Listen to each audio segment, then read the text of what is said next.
ونشهد أن سيدنا ونبينا ومولانا محمدا عبده ورسوله صلوات الله وسلامه عليه.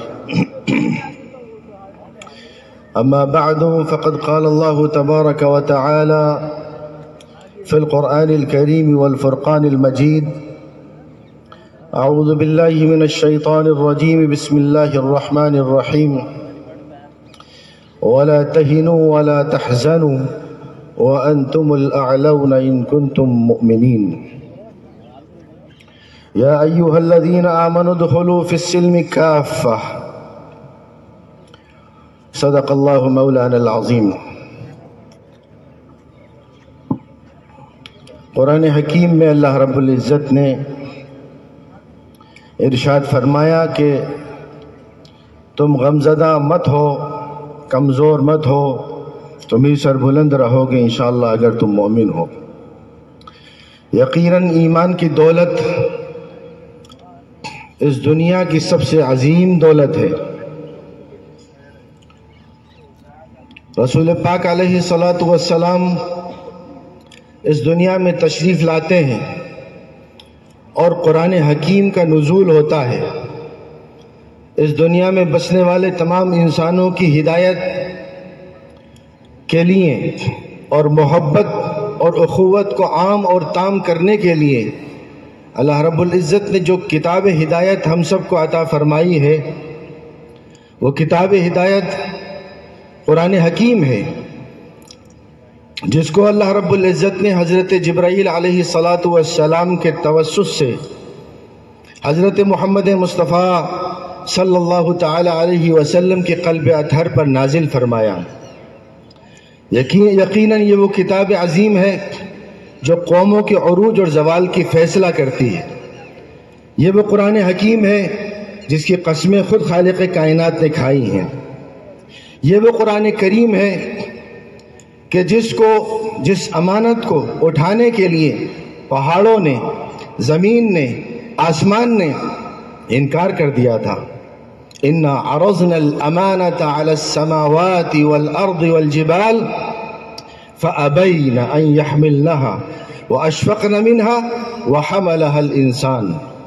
اللہ نے پہلے اس قرآن حکیم کی اس امانت کو آسمانوں پر، زمین پر، پہاڑوں پر پیش کیا، لیکن اس امانت کے جلال، اس امانت کی شان و عظمت اتنی عظیم تھی کہ پہاڑ نے اپنی قوت اور طاقت کے باوجود، آسمان نے اپنی بلندی اور وسعت کے باوجود، اور زمین نے اپنی پھیلاؤ کے باوجود اس امانت کو اٹھانے سے انکار کر دیا۔ وَحَمَلَهَا الْإِنسَانُ، الانسان نے اس امانت کو اٹھایا، اور وہ الانسان حضرت محمد مصطفیٰ صلی اللہ تعالی علیہ وسلم کے، جن پر ہمارے مال، ہماری دولت، ہماری نفس، ہماری طاقت، ہماری ہر چیز فدا ہے، قربان ہے محمد مصطفیٰ صلی اللہ علیہ وسلم کی عظمت پر۔ میری کوئی شناخت نہیں ہے، میری کوئی پہچان نہیں ہے، میرا کوئی وقار نہیں ہے، میری کوئی اہمیت نہیں ہے۔ اگر میری اہمیت ہے، میرا وقار ہے، میری عظمت ہے، میری پہچان ہے، تو میرے آقا حضرت محمد مصطفیٰ صلی اللہ علیہ وسلم کی وجہ سے ہے، جو تخلیق وجہ کونین ہیں۔ ان کے متعلق شاعر کہتا ہے کہ بندگی کا حسن بڑھ کے حد سے بے حد ہو گیا، حمد کرتے کرتے احمد سے محمد ہو گیا۔ یقیناً اللہ رب العزت کی وحدانیت اور توحید کی امانت ہمارے دلوں میں جاگزی ہے، اور ہم اس بات کا اقرار اور اظہار کرتے ہیں کہ توحید کی امانت سینوں میں ہے ہمارے، آسان نہیں مٹانا نام و نشاں ہمارا، کچھ بات ہے کہ ہستی مٹی نہیں ہماری، صدیوں رہا ہے دشمن دور زماں ہمارا۔ جہاں توحید کی امانت ہمارے دلوں میں جاگزی ہے، وہیں محمد مصطفیٰ کے عشق سے بھی ہمارے دل سرشار ہیں۔ ہمارا کلمہ مکمل نہیں ہوتا لا الہ الا اللہ کے ذریعے جب تک کہ محمد مصطفیٰ صلی اللہ علیہ وسلم سے متعلق محمد الرسول اللہ کا اس میں حصہ نہ لگایا جائے۔ اللہ کی اطاعت مکمل نہیں ہوتی جب تک کہ محمد مصطفیٰ صلی اللہ علیہ وسلم کی اطاعت اس میں شامل نہ کر دی جائے۔ اطیعوا اللہ و اطیعوا الرسول ہماری اذانیں، اس کا ترجمہ یہ ہے اللہ اکبر اللہ اکبر، اللہ سب سے بڑا ہے، اللہ سب سے بڑا ہے۔ 4 مرتبہ ہر اذان میں، 5 وقت اور جمعوں میں الگ۔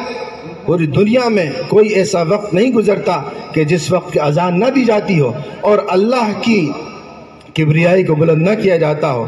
اذان میں ہے ہی یہی کہ اللہ اکبر، اللہ سب سے بڑا ہے، دنیا سے بڑا ہے، آسمان سے بڑا ہے، فرشتوں سے بڑا ہے، جناتوں سے بڑا ہے، دنیا کی طاقتوں سے بڑا ہے، ہر چیز سے بڑا ہے، اللہ سب سے بڑا ہے۔ یہی تو ہے، اللہ سب سے بڑا ہے۔ 4 مرتبہ مؤذن صاحب ہر نماز میں کہتے ہیں اللہ اکبر، اللہ سب سے بڑا ہے۔ بچہ پیدا ہوتا ہے ایک مسلمان کے گھر میں تو اپنے اس عقیدے کو وہ اپنے بچے کے دل و دماغ میں پیوست کرتا ہے اور وہ پہنچاتا ہے، اور سب سے پہلا کلمہ جو اس بچے کے نو مولود بچے کے کان میں جاتا ہے وہ یہی ہوتا ہے، اللہ اکبر۔ جی ہاں، اللہ ہی سب سے بڑا ہے۔ بیٹا تو بڑے ہو کر یہی کہنا اللہ سب سے بڑا ہے، کوئی طاقت، کوئی خالق، کوئی مالک، کوئی رب نہیں ہے اللہ کے سوا۔ لا رب الا اللہ، لا خالق الا اللہ، لا رازق الا اللہ، لا معبود الا اللہ، لا الہ الا اللہ، محمد الرسول اللہ صلی اللہ علیہ وسلم۔ یقیناً اللہ رب العزت نے ہمیں آج پھر ایک بار پھر عید کا یہ ذری موقع عنایت فرمایا ہے۔ ہم سب کے سرپرست سید الملت حضرت مولانا سعید صاحب دامت برکاتہم اطال اللہ عمرہ، اللہ ان کی عمر میں برکت عطا فرمائے۔ ہم سب کے لیے وہ نعمتیں غیر مترقبہ ہیں، اللہ ان کی عمر دراز فرمائے۔ ہم میں سے ہر شخص اس کی دعا کرے۔ آپ نہیں جانتے، خود ان کا وجود ہم سب کے لیے، اہل ٹاک کے لیے بڑی عظمت کا باعث ہے۔ آنے ہی والے ہیں کچھ دیر میں۔ میں تو مائک کے چیک کرنے کے لیے مجھے حکم ہوا تھا کہ میں چیک کروں، آواز تب سب تک آ رہی ہے بھائی؟